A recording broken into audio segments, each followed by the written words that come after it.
Okay. Buongiorno. Good morning, good afternoon, ladies and gentlemen, and welcome. I'm very glad to have you here, and I'm very happy to be the coordinator of this meeting organized by the Commissione Difesa Vista. We will take stock of the importance of correct vision in sports, which is strictly connected with the sports performance. And we will also talk about the screening and prevention activities. We have two distinguished guests with us. They are sitting here with me. Professor Francesco Loperfido, Head of General Ophthalmology Services at the Raffaele Hospital in Milan, and Alessandro Costacurta, a former Italian soccer player, coach and sports executive.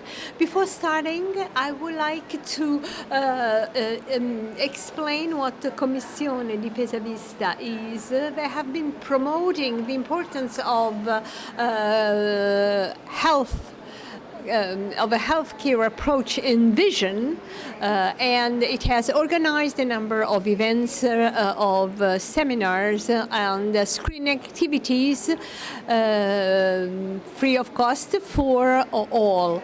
I would like to start with a clip because from this committee, an awareness campaign was launched, and the name of the campaign is Sight and Sports.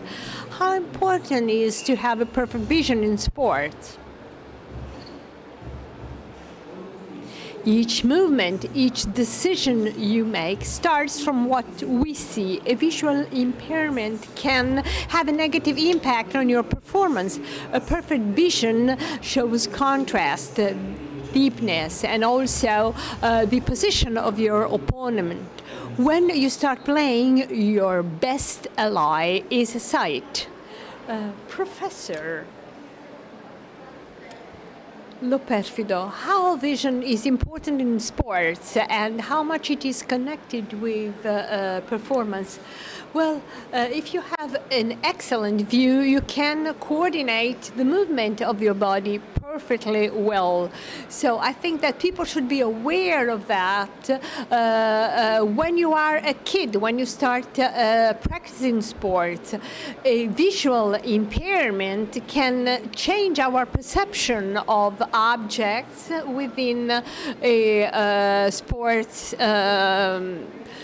performance, be it basketball or soccer. If you don't have a perfect vision, you cannot follow movement correctly. So people realized that something was not wrong, and so kids were referred to an optician or an eye doctor. So it is very important to link these two aspects. Billy, can you tell us about your experience as a sportsman? Yes, I'm noting. I stopped playing when I was 41, so I wasn't that young as a professional sportsman. And then I continued playing soccer, and I realized how important it was to have a good sight only later in my career. I thought that I could focus on movement, but then I realized that I was late and I committed a number of fouls, so I couldn't see very well, so I followed my senses, not the ball. So I realized then all the advantages I could have with a perfect vision. So I practice another sport, and also in this sport I realized that, it is extremely important to focus on the object I have to hit or follow. And if I can interpret the movement of my component, of my opponent or my team member in advance, well, this makes a lot of a world of difference. So if I can anticipate the movement of my opponent because I understood in advance what he was going to do, and then you can easily understand how important it is. You will tell us what is the other sport you are practicing. Padel. Then we will talk about padel, because Professor Lo Perfido, well, I discovered how important it is to connect sight with the sports. There are many interesting things to be said. So we're talking about correlation with posture. So there is a correlation with the well-being of the sportsman in general. Yes, you are right. What is limiting is that it is not only important to have a perfect sight. There are many other components that are equally crucial. The coordination of the eye movement. When one eye sees less than the other eye, then the binocular view, also the depth, changes. If one of my eyes sees less than the other, I cannot see exactly where the ball is going, or I can see it only with a delay. I think that people must be aware of the importance of peripheral view. You can imagine a basketball player having to anticipate the movement of his team member to score a point. And just a very few seconds are necessary to understand what you're supposed to do. Let's move on to padel. In sports, it is key to have a perfect peripheral view. What about your experience? Yes, I think it correct. You have to select immediately the object, select the distance, and have the right posture to anticipate the movement, to grasp the ball before your opponent. And I've noticed the difference with the passing of time. If you don't have a perfect peripheral view, then that's a problem. So only with age I understood that my peripheral view was almost perfect, which was key in practicing sports. Also, not only in soccer, but also in padel. The synchrony of movement is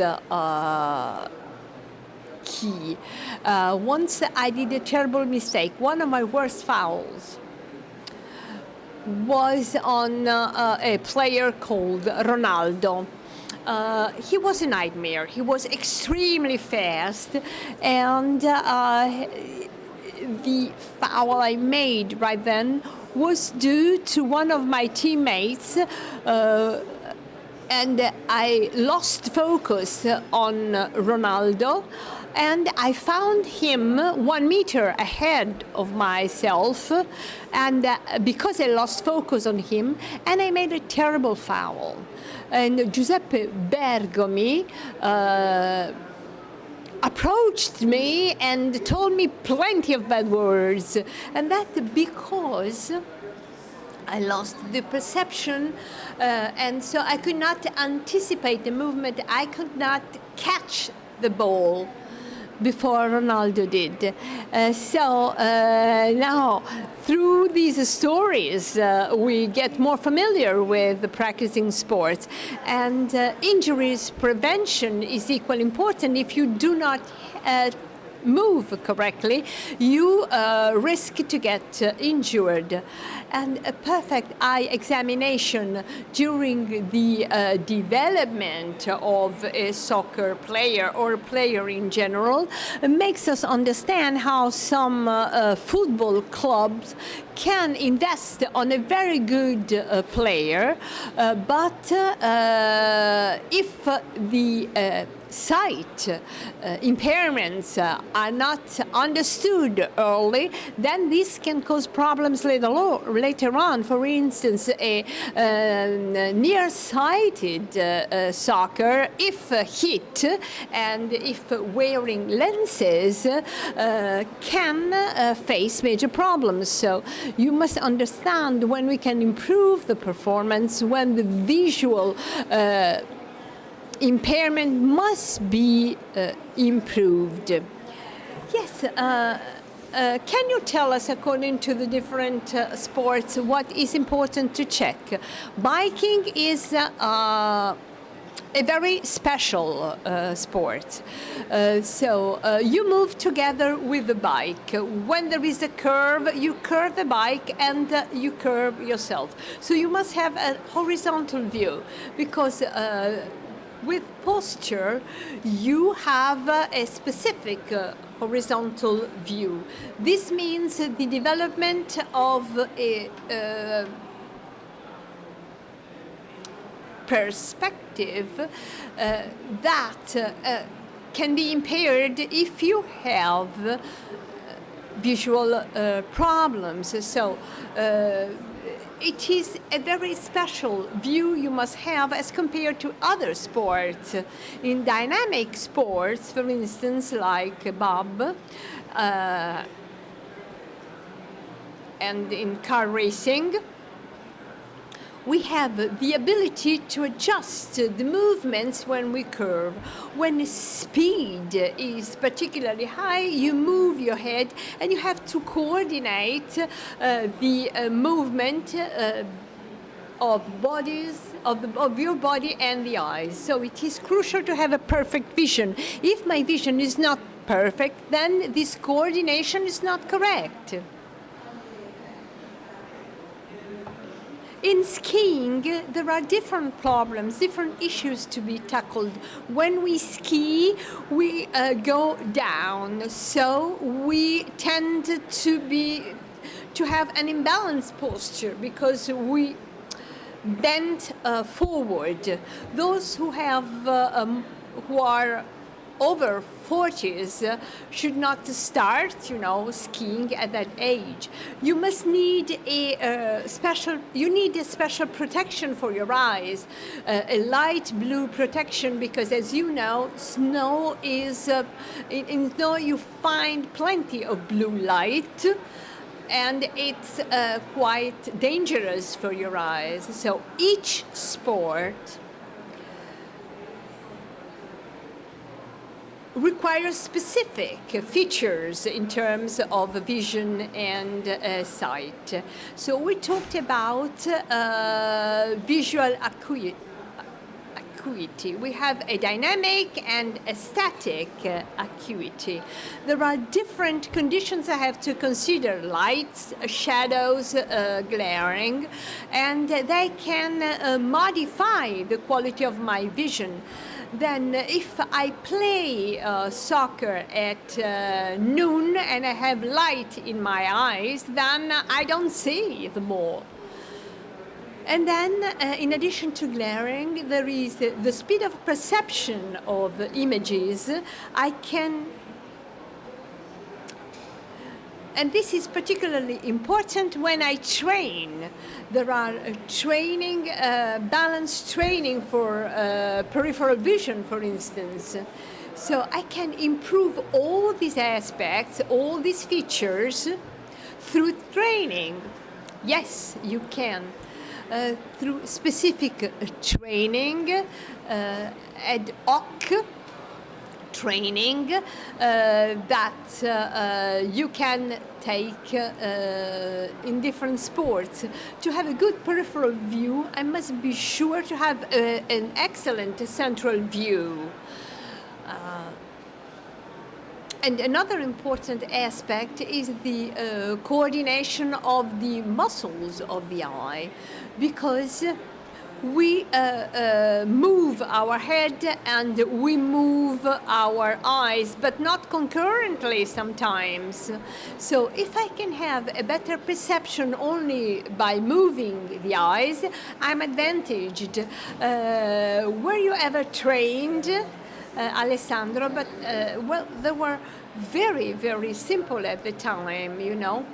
And if I take a look of the to the visual requirements, in the last 12 games in paddle, I lost all of them, and probably with a good training, I could win next time. I could improve my performance.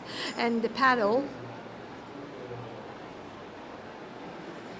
it's a very hard sport if you wanted to focus, you know, on the dynamic of the little ball you use in paddle. So safety of the eye is important. It would be better to have glasses made of polycarbonate so you can protect your eyes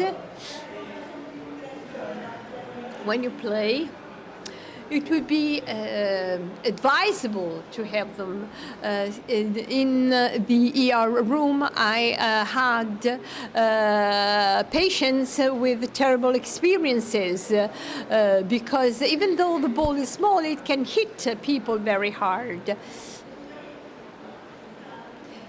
And then fields are made of resins, so there is a glass, and the ball can be bounced against the glass, and sometimes Poi proseguiamo. I'm hit by the racket. So who do you play padel with? With friends or former teammates? Well, with many people. How many of you practice paddle? Well, the number of people playing paddle is on the rise, but from your faces I see that no one was hit by the racket. So let's talk about the requirements. There are other mechanisms. For instance, either you have them in an optimal view, or you can improve them with the improvement of your performance. I followed people who skate in a team, and coordination is absolutely essential. 12 athletes who skate at the same time. So coordination is important also in their head when they move. If someone does not see well, then this someone will fall more often than others. So it is not important whether you are playing solo or in a team, but these requirements are absolutely crucial. And then something else that you have to understand, most of the visual impairments can be corrected through contact lenses, but you have to decide which contact lenses are best fit for you. Sailing, for instance. Sailing is practiced outdoors. Then there is the reflection of water, so polarized lenses. And then if you have a visual impairment, curve, polarized, and also fit for the correction of visual impairment. So glasses that must protect us also from wind. In this list, you see a number of items, but from this list you understand how each sport has precise requirements that need to be met. If we talk about tennis, soccer, or car racing, or running is a solo sport, then in all the sports, it is important to coordinate the movement of your body with your vision. You must have a constant vision so you can coordinate the movement between eye and body. So each sport basically requires a good coordination of all movement of athletes and people experts in posture, and the coordination between the eye and the different movements is extremely important. Which kind of screening is mandatory for to practice a sport? And athletes are not perfect cyborgs. But I have a question for Alessandro first. So, Alessandro, did you play games where you experienced eye fatigue? Well, wind, for instance, is very bothering. Rain also. In these weather conditions, we cannot assess correctly, what we are going to do if there is wind or there is rain. If we could be protected from either one, it could be an advantage for all of us. But then, at the end of a game with wind or rain, fatigue is really great. You need to be more concentrated, and also ball conditions change. This is why you must have a perfect vision, of the ball. I remember team games. At the end of games with bad weather, I had terrible headaches. And then I also had opponents who threw sand into our eyes. Van Basten, never heard of him, used to throw sand to the opponents, so they could not score a goal. Did you ever experience that with your patient? Yes, so if you throw sand into people's eyes, this can cause damages to the eye. What about prevention? What should athletes do to prevent possible problems? In some sports, preliminary examination is mandatory. I visit patients who are referred to by their club. Once you are included in the screening system, it does not mean that you have an ongoing examination. For instance, if I have a very young patient, 8 years old, who suffers from nearsightedness, I have to consider that with the passing of time, nearsightedness will worsen if not treated correctly. You have also to check whether the retina doesn't have any specific problem. So we must check and also correct these problems in advance. This, of course, has a positive impact in the daily life of these young athletes.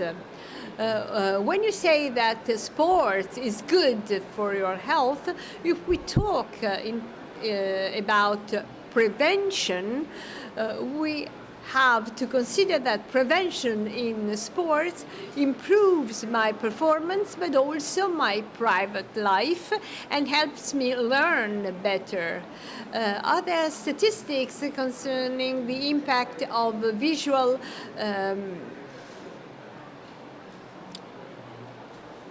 problems in athletes, well, nearsightedness has increased in terms of a number of people that are affected, who are affected by it. Well, this is due to a number of factors. First of all, because people spend too much time on computers or mobile phones, etc. So, if and then parents get very concerned now, so they tend to ask for help earlier. I had a patient who was playing basketball, and he said that in the evening he had major difficulties in seeing, and he was nearsightedness, but he wasn't nearsighted. He wasn't wearing glasses, and that was not good for him.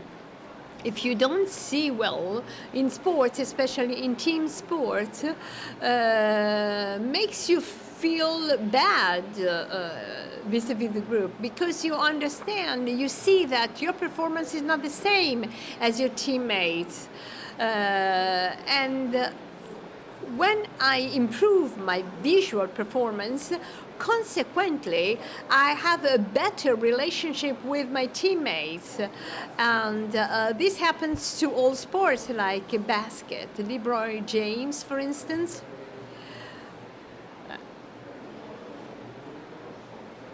changed his life completely, and also his performance improved.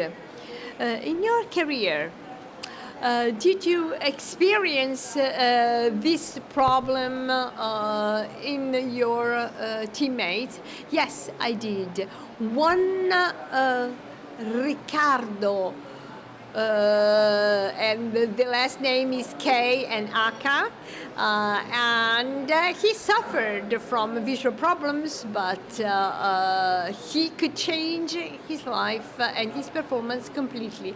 In the beginning he had problems, but through the screening, through tests and examinations, he had a good career, so to speak.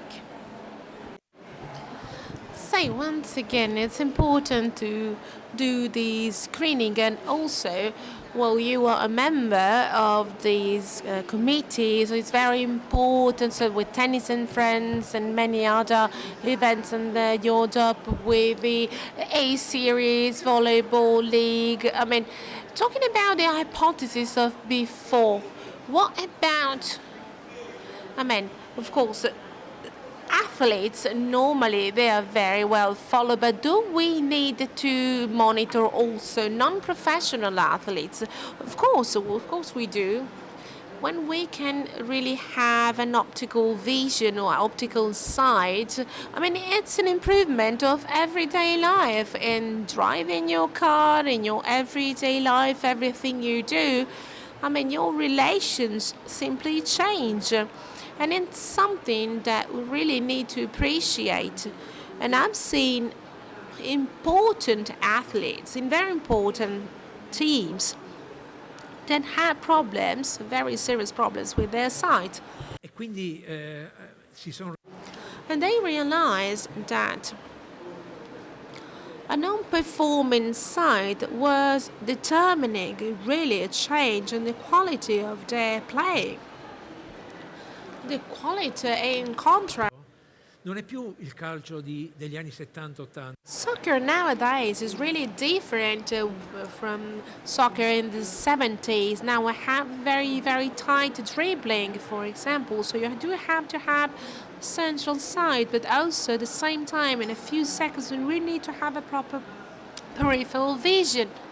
Che ti contrasta. If you have someone contrasting you, I mean, there is another way of really tackling sport, and that's why you need to train your sight differently. Well, you are also a journalist in Sky Sport. Do you see this change? Esiste ed è per fortuna. Yes, of course. It's quite visible, and I mean, we are realizing it more and more. The professor was talking about our private life. Yesterday, I drove 2 hours from Bologna to Milan, and it was raining. And I arrived at home. I was not really nice to my wife because I was very, very tired. I wasn't really relaxed. I just wanted to just go to bed. If I had the right glasses, but professor, but you have to call me. I arrive at home late and very very stressed at home. We really need to accelerate our relationship, let's say. So the glass can really improve also couples. It's a new claim. Glasses improve the couple. Is it that, I mean, probably the health of the site is not really considered as important as general site, considering the periodical tests that people normally do? Is there space to improve? Of course, there is space for an improvement because we have these let's say, the eternal young people syndrome, and most of the time also problems with your sight. I don't know if you're nearsighted or astigmatism, very specific astigmatisms. They're not really noted. They're not really. I cannot really drop names, but in the past, we perceive that if you're wearing glasses, you are old. And when I explain about the history of glasses, and I did that a few times to define someone that is old, you put glasses on his or her nose more than wrinkles. It's a concept that is really old-fashioned. We really need to go beyond that. Well, in the past, you retired at 50 and you read the newspaper. Nowadays, our own body really needed to tackle different situations. If I work with my PC and I do not move my head because otherwise I cannot see properly, we really need to study this relation between the spine and the side. Or if I drive and my posture is not correct, I have my head very high, or the glasses are not the right glasses, I can increase also my defects. Recovering from glaring is much slower, and the visual field is more limited. If I increase the speed, the field is really decreasing. And after years of outdoor sport, of soccer, moving to paddle, you probably experience quite a huge change in your sport practice. It is true, but paddles can be very strange because you do have four glasses, three glasses around you, and you have the light is turned on, and I don't know if you know paddle. I can have the ball just bouncing back on the glass, and my back is hurting, so I just want to stand a little bit ball. So the ball is just moving like this. There is a glass here, and the ball goes over there. You correct if I'm wrong. You have to see where the opponent is and also your companions. You have to follow the ball constantly, perceive the ball constantly. I do think it's a very stressful sport for sight, and I think, Professor, I need to improve. Please help me somehow. Then you have to explain to me why ex-soccer players are so passionate about padel. Well, you are underlining something very interesting. We do have two ways to look upwards. Either we look upwards, or automatically we move also our head. It's very difficult for us to move just the eyes upwards and not the head. So this movement is one of the movements that allow us to see properly an object, but there is no eye looking upward with the right convergence. So you have to have the very high perception when the ball is very high. While we look horizontally and upwards, there is convergence. So in a sport, when you have to look at the ball up there, then perceive the ball up there, moving your head upwards and also your eyes upwards, and then just hit the ball. It's a very fast movement, and you have at the same time to use your peripheral sight, central sight, the speed, the perception of the image, and the answer to the contrast and also to the light if there is glaring. How many prerequisites do we need? And of course, these changes according to the player and to the athlete. Well, I have to say that I do CrossFit and I use weights, and the movement, I mean, if you look downwards or horizontally, it's really, I mean, your posture is really changing. What do you think? Do we use lenses more or glasses? Of course, we use more contact lenses in sports. Normally, athletes, they do use contact lenses. For some sports, they need to use daily contact lenses for contamination risks. Well, in swimming, of course, they need daily contact lenses because, I mean, the chlorine, and in water you need to really to wash your eye properly. I mean, there are rules linked to every specific sport.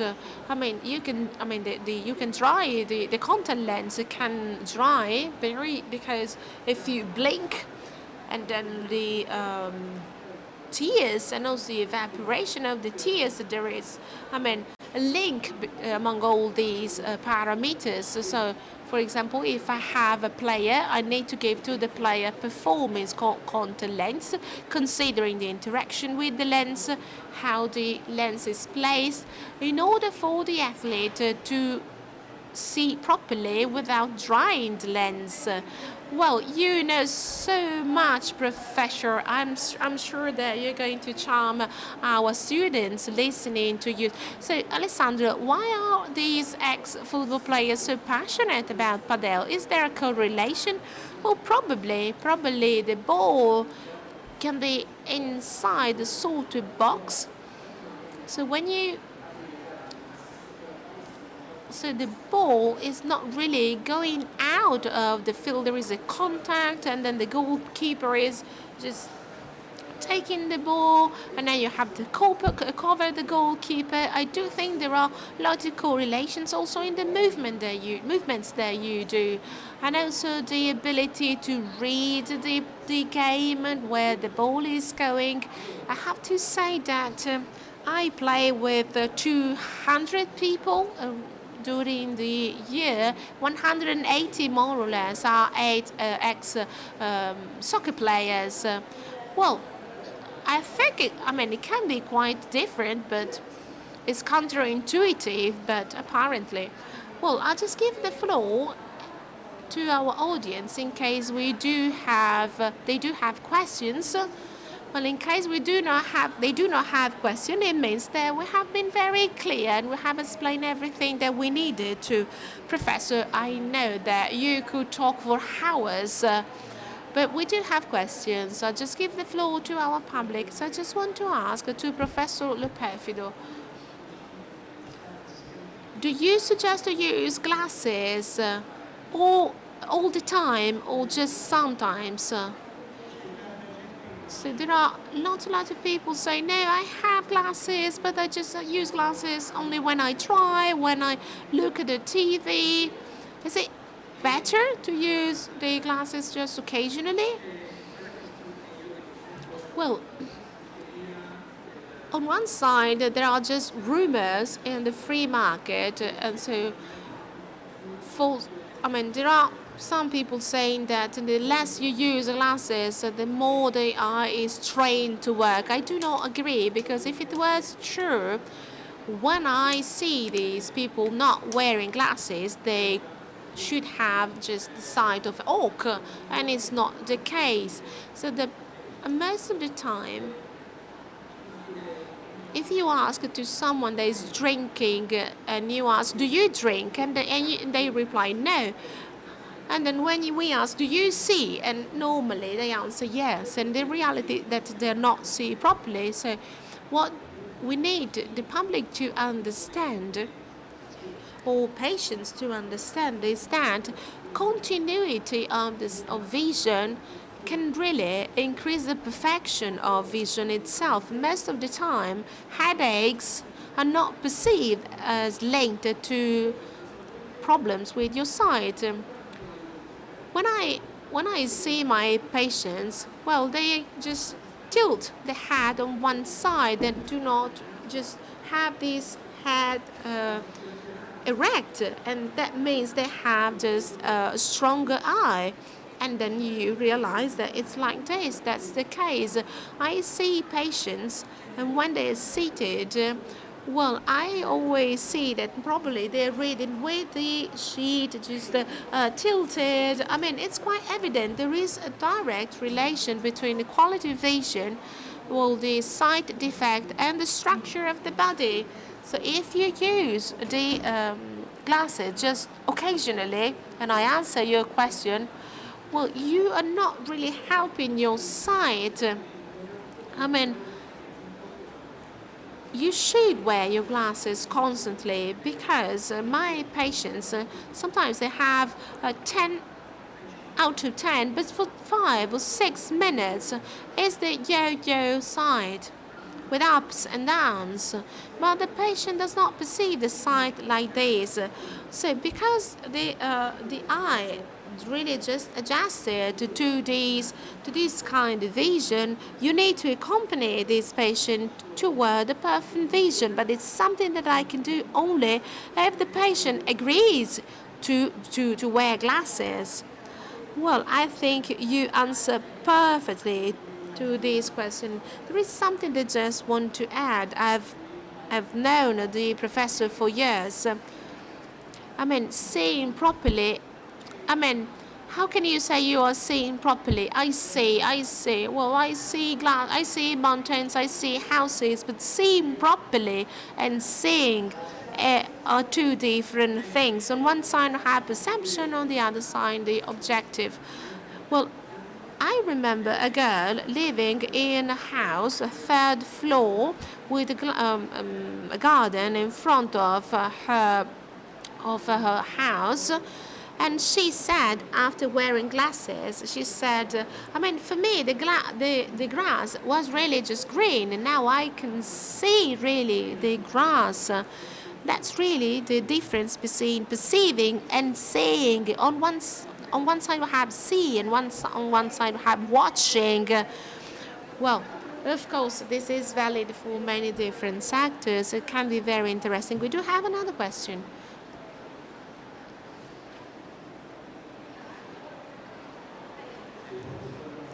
Well, Professor, good evening. I'm Marco Ribaldone. We thought about vision in Padel.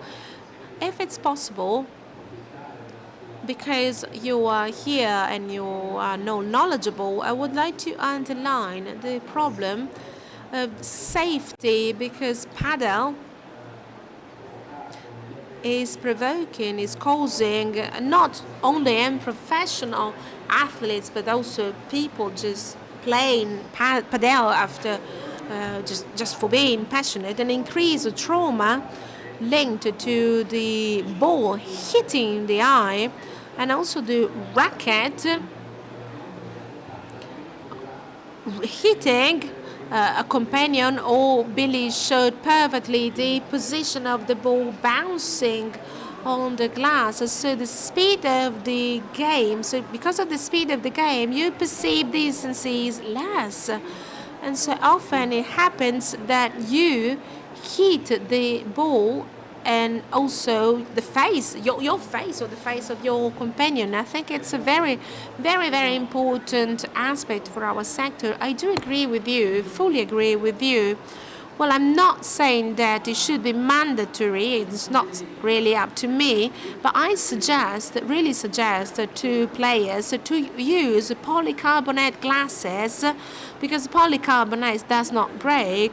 Polycarbonate glasses, right, involving glasses that you can really block. There are various ways to block a pair of glasses in order to play safely.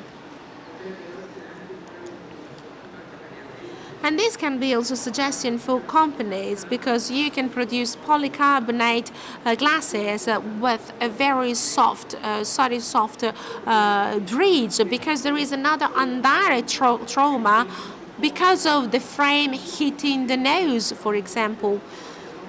So every single sport has its own traumas, let's say, and every single sport needs its glasses. Of course, you can wear contact lenses and then these kind of glasses on top. And the glasses in polycarbonate that you can use for working, those are different. But we need curved glasses in polycarbonate. Once again, for curved glasses, you need high quality glasses, because, I mean, you can have aberrations because of this curve. So you need to pay attention to the, well, we are giving insight to companies as well. So we are really in the right place. Billy, your net bought with the help, precious help of the professor. If I may, well, considering what we are saying, I'm talking from the company's point of view. I do not want to do an advertisement, because we have done these studies, these researches. In Certotica, we created specific categories in order to be able to develop a protective product. In media, with a very important company in the ophthalmic sector, we have presented this product. So once again, it's not an ADV, but I want to convey this message of the importance of protection, because there is really an exponential growth of these traumas. And I've met people that really had very, very serious problems, eye problems. Sight is so important. Well, my radio soul is really agitated, because we have one last question, then we have one final message. I'm Laura. Hi. I want to say that it's very interesting also what you said about the link between sight and posture, because it happened to me to have problems with the sight, and my brother is a physiotherapist, said you should control your sight right away, said it to me.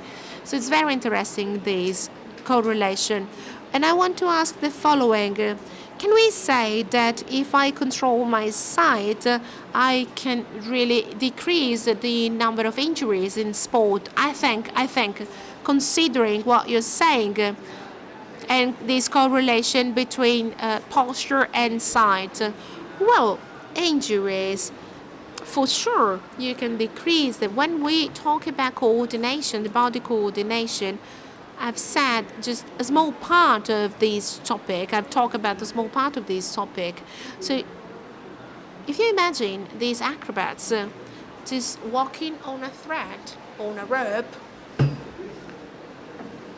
apart from, I mean, you need to coordinate your body, but at the same time, you really need to find the right balance of your sight, peripheral and central fight. So imagine that you're walking on a rope with your eyes shut. And you think you're just going straight, but you're not going straight in reality.